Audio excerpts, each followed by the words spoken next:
Welcome to vision GS. आज हम चर्चा करेंगे आत्मनिर्भर भारत के बारे में।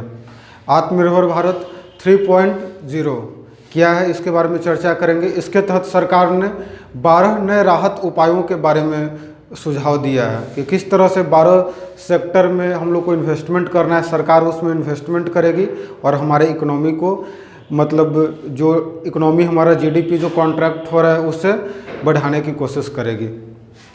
तो आत्मनिर्भर भारत जैसा कि यहाँ पे लिखा है 3.0, ये कोरोना काल से आपका स्टार्ट हुआ था। इसमें 1 आया, 2.0 आया और ये अभी 3.0 अभी कुछ दिन पहले इसे लॉन्च किया गया है। इसके पहले हम लोग एक रिपोर्ट के बारे में देखेंगे। आरबीआई ने एक रिपोर्ट दिया है आपका। आरबीआई का एक रिपोर्ट आया है जिसमें टेक्निकल रिसेशन का चर्चा हुआ है। तो टेक्निकल रिसेशन क्या है, इसमें आरबीआई बताया है कि आने वाले समय में India in historic technical recession, RBI signals first ever nowcast report. RBI का जो रिपोर्ट आया है नाउ कास्ट रिपोर्ट आया है, इसमें बताया कि इंडिया, अभी भारत एक टेक्निकल रिसेशन में जाने वाला है, तकनीकी मंदी। अब ये तकनीकी मंदी क्या है, जब किसी भी देश का जीडीपी अगर 2 या 3 जो क्वार्टर होता है उससे ज़्यादा क्वार्टर में, मतलब जीडीपी निगेटिव में अगर रहता है तो तकनीकी मंदी के दौर से वो देश गुजरता है।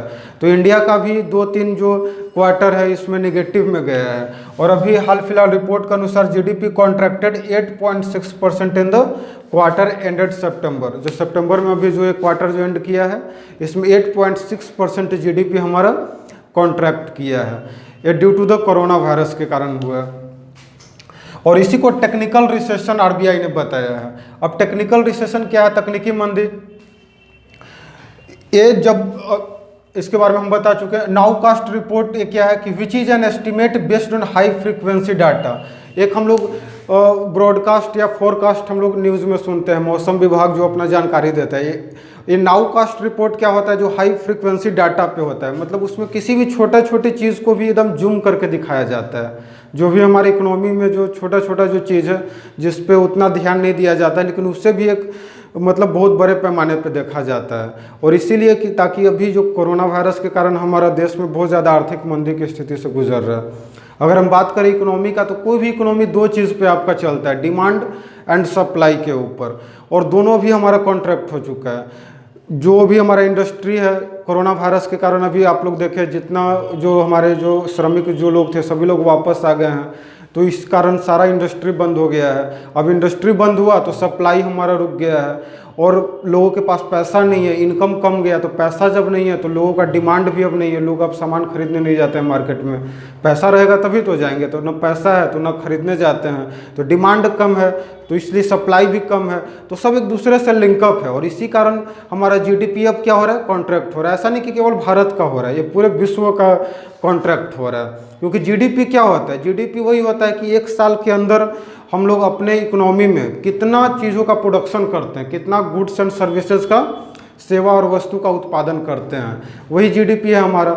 और ये अभी कोरोना वायरस के कारण सारा बंद है मामला, तो जीडीपी तो कॉन्ट्रैक्ट होगा ही और इसी कारण ये तकनीकी मंदी चल रहा है। तो अभी जो भारत सरकार है आत्मनिर्भर भारत 3.0 के तहत स्टिमुलस पैकेज वो इंजेक्ट किया है इकोनॉमी में। जब इकोनॉमी डाउन होते रहता है तो उसमें पैसा इंजेक्ट किया जाता है और 2,65,080 करोड़ रुपया ये पैसा इंजेक्ट करेगी इकोनॉमी में भारत सरकार। और ये आपका 12 अलग अलग सेक्टर में अपने अलग अलग घोषणा किया है, इसके बारे में हम लोग चर्चा करेंगे।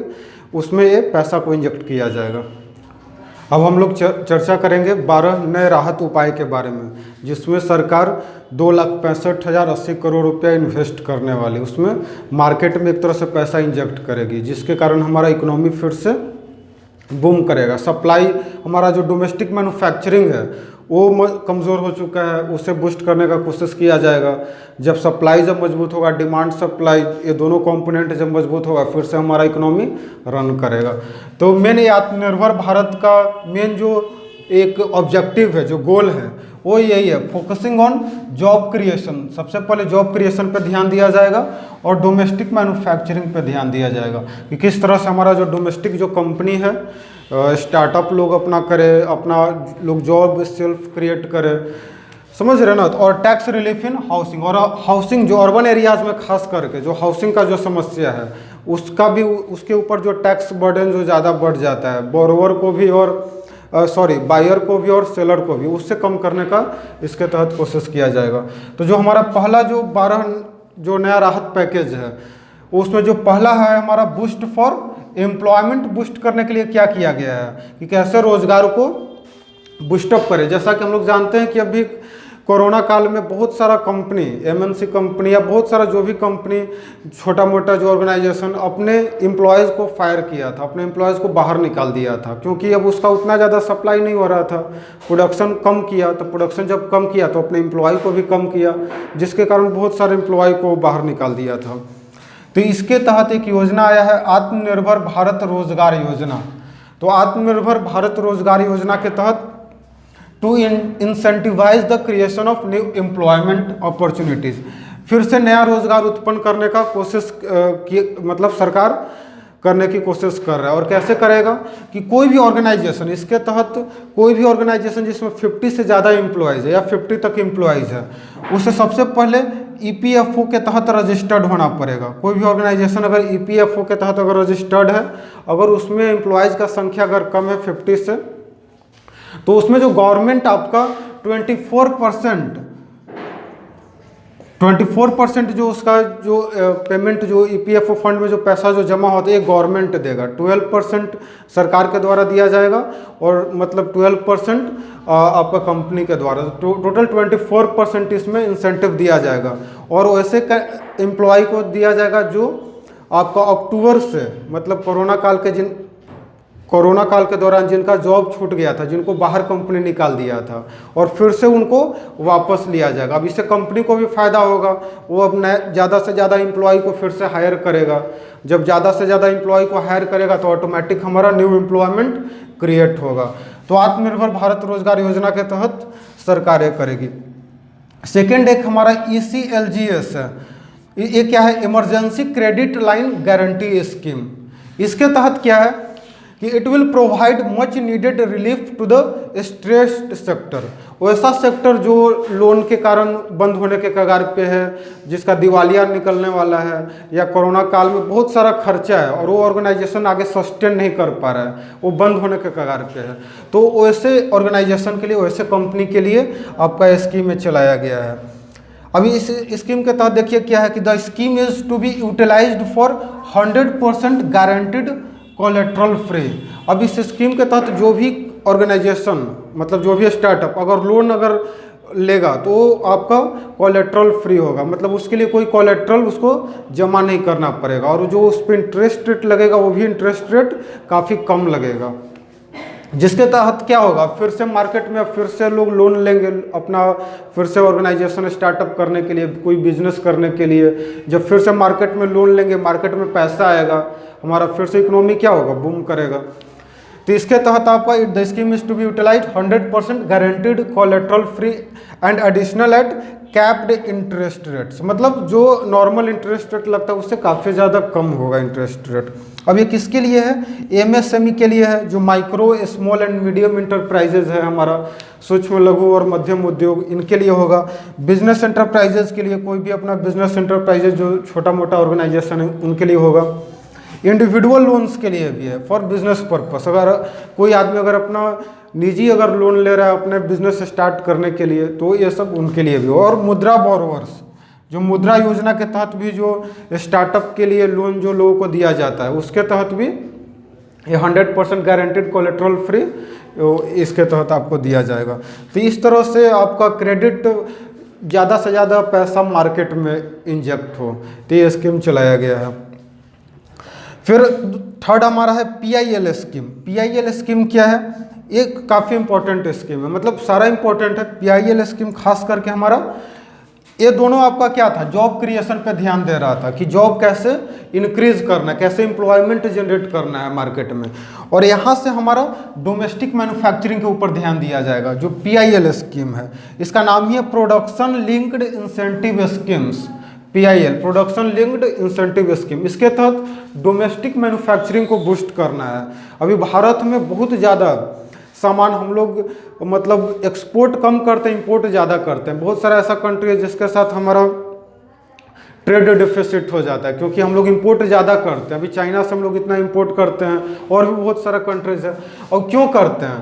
क्योंकि हमारा डोमेस्टिक जो हमारा अपना जो कंपनी है वो उतना ज़्यादा ग्रो नहीं कर पाता है, वो उतना ज़्यादा सामान का प्रोडक्शन नहीं कर पाता है। अब वो किसी भी कारण, पैसा के कारण या टेक्नोलॉजी के कारण, जो भी हो, तो उसको बूस्ट करने के लिए किया गया है प्रोडक्शन लिंक्ड इंसेंटिव स्कीम। अब ये 10 सेक्टर में आपका 1,46,000 मतलब 1.46 लाख करोड़ जो है आपका इसमें दिया जाएगा कि प्रोडक्शन को बढ़ाने के लिए। अब इसमें ऑलरेडी 3 सेक्टर को पहले से भी इस स्कीम के तहत रखा गया था, PIL स्कीम के तहत। वो 3 सेक्टर कौन कौन थे हमारा? Mobile manufacturing and specified electronic components, mobile से रिलेटेड की आज अभी हम लोग मार्केट में खुद देख सकते हैं कि जितने जो कंपनी है सब चाइनीज़ कंपनी है, बाहर की कंपनी, कोई भी इंडियन जो मोबाइल कंपनी वो मार्केट में एग्जिस्ट नहीं करता है भी, तो उसका मतलब मार्केट काफ़ी डाउन, उसका डिमांड काफ़ी कम है। तो mobile manufacturing and specified electronics components पे ध्यान दिया जाएगा, फार्मास्यूटिकल इंग्रेडिएंट्स पे ध्यान दिया जाएगा, और जो थर्ड हमारा मेडिकल डिवाइसेज, जो हम लोग मेडिकल में यूज़ करते हैं, बहुत सारा डिवाइस, एक्सरे मशीन हो गया, CT स्कैन, मतलब बहुत सारा मशीन जो हम लोग अभी भी बाहर से मंगाते हैं, क्योंकि वो सब स्टील का बना होता है, और स्टील हमारे यहाँ गुड क्वालिटी का स्टील हमारे यहाँ अभी भी नहीं है। इसके बारे में बताएंगे। तो ये 3 सेक्टर के बाद 10 और सेक्टर को PIL स्कीम में इंक्लूड किया गया है, ताकि हमारा डोमेस्टिक मैन्युफैक्चरिंग और बूम करे। और ये 10 सेक्टर क्या क्या है हमारा, अब इसके बारे में देखेंगे। अभी हम लोग चर्चा कर रहे थे PIL स्कीम के तहत किन 10 सेक्टर्स को और बढ़ावा दिया गया। ऑलरेडी पहले से 3 सेक्टर था आपका, मोबाइल मैन्युफैक्चरिंग, इलेक्ट्रॉनिक कंपोनेंट्स और फार्मास्यूटिकल्स, ये सब सेक्टर्स थे। 10 और सेक्टर्स को PIL स्कीम से जोड़ा गया है। वो 10 सेक्टर्स क्या है आपका? इलेक्ट्रॉनिक्स से रिलेटेड है आपका, ऑटोमोबाइल्स है आपका, ऑटोमोबाइल्स के सेक्टर में हम लोग देखते हैं। तो ऑटोमोबाइल्स के क्षेत्र में भी बहुत सारे कंपनी है, बाहर की कंपनी है, हमारा डोमेस्टिक कंपनी उतना ज़्यादा ग्रो नहीं कर पाता है। अगर ऑटोमोबाइल्स में हमारे अपने कंपनी हैं देश के, लेकिन उसमें जो भी पार्ट्स जो लगते हैं ना, वो भी बाहर के मतलब कंट्री से सप्लाई किया जाता है। तो टेलीकॉम एंड नेटवर्किंग प्रोडक्ट्स, इसके लिए हम लोग को करना है। टेक्सटाइल में आपका है food products, high efficiency solar PV modules, solar panel में भी जो एक सिलिकॉन ये सब मटेरियल यूज़ होता है, तो जो प्लेट एक यूज होता है वो भी हमारा बाहर से सप्लाई किया जाता है। अब इंडिया में सोलर प्रोजेक्ट तो बहुत ज़्यादा लगाया जा रहा है, लेकिन वो जो स्टील का जो सिलिकॉन का जो एक आता है, जो प्लेट लगता है अंदर में, वो बाहर से आता है। अब बाहर से लाने में वो काफ़ी ज़्यादा कॉस्टली हो जाता है, इसीलिए डोमेस्टिक मैन्युफैक्चरिंग को प्रमोट किया जा रहा है। वाइट गुड्स है, इसमें एसीज, LED ये सब का है। हाई क्वालिटी स्टील है आपका, हमारे यहाँ स्टील तो बहुत मात्रा में है, लेकिन वो हाई क्वालिटी स्टील नहीं है। आपका कोई भी चीज़ में जो स्टील जो यूज होता है, बहुत सारी चीज़ों में जो भी स्टील यूज होता है, वो सब स्टील अच्छे क्वालिटी का नहीं होता है। अब यही हम लोग चाइना से मंगाते हैं। हम लोग अभी भी सबसे जो बढ़िया क्वालिटी का जो स्टील है वो चाइना अभी एक्सपोर्ट करता है पूरे वर्ल्ड को। रीज़न क्या है? स्टील वो हमारे यहाँ से ले जाता है, लेकिन हमारे यहाँ उसमें जो जितना हम लोग जानते हैं कि जिंक एक जो मेटल है वो जितना ज़्यादा उसमें मिलाया जाता है, स्टील का गुणवत्ता और बढ़ जाता है। अब हमारे यहाँ से ख़राब स्टील ले जाता है और वहाँ पे जिंक मिला के उसको बढ़िया क्वालिटी करके और फिर हम ही को बेचता है। तो इसलिए अब हम लोग इसको खुद कर सकते हैं, हाई क्वालिटी स्टील को प्रोड्यूस कर सकते हैं। फिर और भी फार्मास्यूटिकल ड्रग्स है, सब जो भी मल्टीनेशनल कंपनी कितना अभी ड्रग्स में हम लोग देखते हैं, बहुत सारा बाहर की कंपनी है। और जेनरिक ड्रग्स एक हमारे यहाँ ड्रग्स बनता है जो हम लोग कम रेट पे बाहर के कंट्रीज को सप्लाई करते हैं। तो ये सब को प्रमोट किया जाएगा इसके तहत।